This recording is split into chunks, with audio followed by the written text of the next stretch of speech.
এই হচ্ছে ম্যাচ, এই হচ্ছে খেলা, এই হচ্ছে প্লেয়ারদের পিক। ওফ, অসাধারণ! কালকে দুটো ম্যাচ যারা যারা মিস করেছিস, তারা, ভাই তারা, তোরা কি মিস করেছিস সেটা আমি জানি। কালকে দুটো ম্যাচ অসাধারণ হয়েছে, জাস্ট ফাটাফাটি। কি ইস্ট বেঙ্গলের ম্যাচটা, আর কি প্রথম কলকাতা ডার্বি এই সিজনের। ওকে, অফিসিয়াল। তো প্রথমে আমরা বিকালের ম্যাচটা একটু দেখে নেব, একটু অ্যানালিসিস করে নেব, তারপরে আমরা কলকাতা ডার্বি নিয়ে কথা বলবো। তো জেআরডি টাটা কমপ্লেক্সে বিকেল 5টার সময় জামশেদপুরে মুখোমুখি হয়েছিল ইস্টবেঙ্গল, ঠিক আছে। তো ইস্টবেঙ্গল 2-0 পরাজিত হয়। আমরা ঝটপট করে লাইন আপটা দেখে নেব। 4-3 ইস্টবেঙ্গল তাদের ফরমেশন সাজিয়েছিল। গোলকিপিংয়ে ছিল দেবজিৎ মজুমদার, ডিফেন্সে ছিল হেক্টর ইউস্টে, আনোয়ার আলী, চুংনুঙ্গা এবং লাখরা। ওকে, মিডফিল্ডে মাহিতালাল, সাউল ক্রেসপো এবং সৌভিক চক্রবর্তী, এবং সামনে নান্দা, ক্লেটন সিলভা এবং মাহেশ। ওকে, সাবস্টিটিউট হয়। এটা প্রথম এক্সাইজ। তার সঙ্গে জামশেদপুরও 4-2-3-1 লাইন আপ সাজায়। তো প্রথম থেকেই এই ম্যাচটাতে প্রচণ্ড অ্যাটাক করে ইস্টবেঙ্গল। ইস্টবেঙ্গল পরপর অ্যাটাক করেই যাচ্ছে, কিন্তু জামশেদপুর যে ডিফেন্স রেখেছিল, যে কম্প্যাক্টনেস রেখেছিল, দুটো ডিফেন্ডারদের মধ্যে একদম গ্যাপ দেয়নি, প্লেয়ারদের জায়গা দেয়নি, মিডফিল্ডে টান মারার পজিশন দেয়নি। ভাই অসাধারণ খেলা হয়েছে কালকে। মানে যারা ফুটবলের এফও বোঝে না, যারা কিচ্ছু বোঝে না ফুটবলের খেলা, তারা দুটো ম্যাচ দেখে মজা পেয়ে যাবে, লেজিট মজা পেয়ে যাবে। আমরা ফুটবল ম্যাচ কেন দেখি? এই জন্যে দেখি, এত থ্রিল, এত এক্সাইটমেন্ট, এন্ড টু এন্ড খেলা হচ্ছে। একবার এদের গোল পোস্টে বল, একবার ওদের গোল পোস্টে বল। এরপরে তাচিকাওয়া যে 21 মিনিটের মাথায় গোলটা করে, সেইটা একটা অনবদ্য গোল, ওয়ার্ল্ড ক্লাস লেভেলের গোল হয়। দূরপাল্লা শট মারে, ওইটা দেবজিৎ মজুমদার যে পজিশনে ছিল, ঠিক আছে, অনেকে বলছে ওটা সেভ করে যেত, কিন্তু বলের যে স্পিড ছিল, মিনিমাম বলটা 85 বা 90 মাইলস পার আওয়ার, মাইলস নয়, 90 বা 80 কিমি পার আওয়ারে বলটায় যাওয়ার কথা, এবং সেরকমই মনে হচ্ছে। তো ওই শর্ট রিয়াকশন টাইমে অতটা রিয়াক্ট করা আমার মনে হয় না দেবজিৎ মজুমদারের পক্ষে ওই সিচুয়েশনে সম্ভব ছিল, কারণ বলটা ট্রাভেল করেও আসছিল, একটা ডিপ খেয়েছে লাস্টে এসে। ওকে, সেকেন্ড গোলটা হতো না, কিন্তু লালচুঙ্গা পিছনে একটা স্ট্রাইকার দাঁড়িয়ে ছিল বলে সে পার্টে এগিয়ে দিলে, এবং সেকেন্ড হাফের 62 মিনিটের মাথায়, 70 মিনিটের মাথায় ওন গোল হয়ে গেল ইস্টবেঙ্গলের মাথায়। ইস্টবেঙ্গল প্রচুর চান্স পেয়েছে। ইস্টবেঙ্গল যে চান্স পেয়েছে, বিশেষ করে ক্লেটন সিলভার, মাহিতালাল, এই দুজন যে চান্স পেয়েছে, একটা চান্সও গোলে কনভার্ট হয়নি। হেক্টর ইউস্টের একটা হেড গোল থেকে বেরিয়ে গেছে। আমাদের সাউল ক্রিসপো তো যতগুলো মারছে সব করে পোস্টে লাগছে। আরে, আমি একদমই বলছি না ইস্টবেঙ্গল কালকে বাজে খেলেছে, একদম এটা বলাটা ঠিক হবে না, কারণ কারণ ইস্টবেঙ্গল বাজে খেলেনি, কিন্তু ইস্টবেঙ্গলের সঙ্গে কালকে লাক ফ্যাক্টর একদমই ছিল না।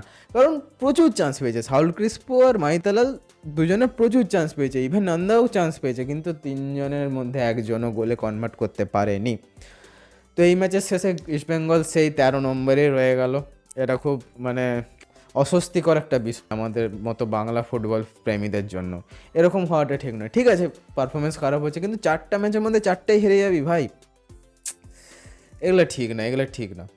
আমি যতটা ফার্স্টেডের ইস্টবেঙ্গলের ম্যাচ দেখেছিলাম, ততটা আনন্দিত মোহনবাগান এবং মোহামেডান স্পোর্টিংয়ের ম্যাচটাতে আমি হয়ে গেছি।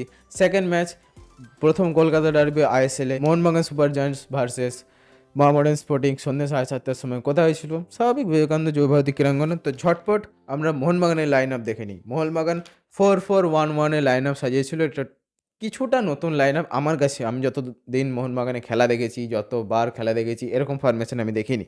কিন্তু একবার টিমটা দেখে নেওয়ার পর তোমাদেরও মনে হবে যে this is the best Mohun Bagan line up that you have ever seen in last 5 years। গোলকিপিংয়ে ভিশাল কেত, ডিফেন্সে সুভাশিস বোস, টম এলডেট, আলবাতো, আশিস রায় নিয়ে পরে কথা বলবো। মিডফিল্ডে লিস্টন, আপুইয়া, থাপা, গ্রেগ স্টুয়ার্ট, এবং সামনে জ্যামি ম্যাকলারেন, এবং তার সামনে মানভীর। ওকে, তার সঙ্গে সঙ্গে মোহামেডান স্পোর্টিংও ফ্ল্যাট 4-3-3 ফরমেশন সাজায়। গতকাল মোহনবাগানের পারফরমেন্স নিয়ে হ্যাটস অফ, এবং মোহামেডান স্পোর্টিংয়ের তাদের ইচ্ছে নিয়ে, তাদের জজবা নিয়ে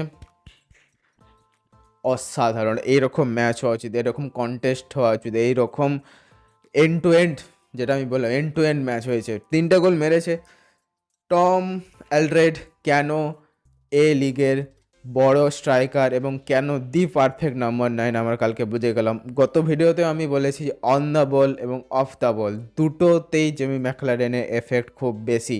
জেমি ম্যাকলারেন যতবার ডি বক্সের মধ্যে মোহামেডানের গোল ঢুকেছে ততবার জেমি ম্যাকলারেনকে ওখানে দেখা গেছে, এবং এটাও দেখা গেছে জেমি ম্যাকলারেন ফল ব্যাক করে ডিফেন্সের কাছে গিয়ে ডিফেন্সকে হেল্প করেছে, মিডফিল্ডে কিছু কারসাজি করেছে, পাস দিয়েছে, সব করেছে। He is the perfect number 9 guys. আমরা অনেক কিছু বলেছিলাম জেমি ম্যাকলারেনকে নিয়ে, আমিও বলেছিলাম, কারণ জেমি ম্যাকলারেনের উপর এক্সপেকটেশন এতটা ছিল আমাদের, সেই এক্সপেকটেশনের উপর দাঁড়িয়েছে খাড়া হয়ে আমাদের জেমি ডেস্ট্রয়ার ম্যাকলারেন।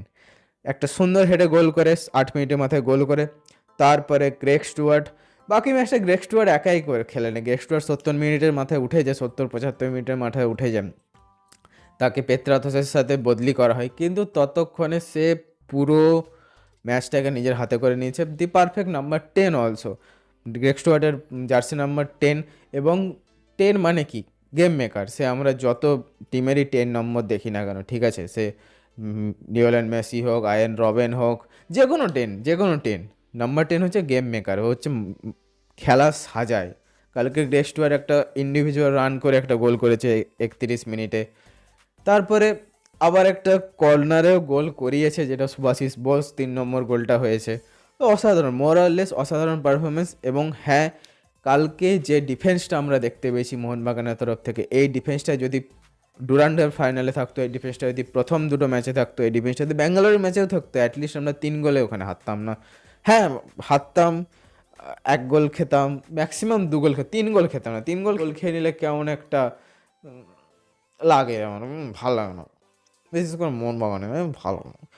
তো আমি খুব খুশি মোহনবাগানের পারফরমেন্স থেকে গতকাল। আমার খুশির সীমা পরিসীমা নেই, তোমরা আমার ভিডিও এইটা দেখেই বুঝতে পেরেছি আমি কতটা খুশি। তো এই ভিডিওটা ভালো লেগে থাকলে ভিডিওকে লাইক করবে। এরপরে মোহনবাগান ইস্ট বেঙ্গলের সোজাসুজি ডার্বি আছে 19 তারিখ, সেটার জন্য তোমরা কতটা এক্সাইটেড সেটা আমাদের কমেন্ট করে যাবে, এবং ভাইকে সাপোর্ট করো, ভাই আসবে। এরকম ম্যাচ হলে ভিডিও করতে মজা লাগে, এবং ভরা মাছের মতো ম্যাচ হলে না ভালো লাগে না। নেক্সট ভিডিওর জন্য ওয়েট করো।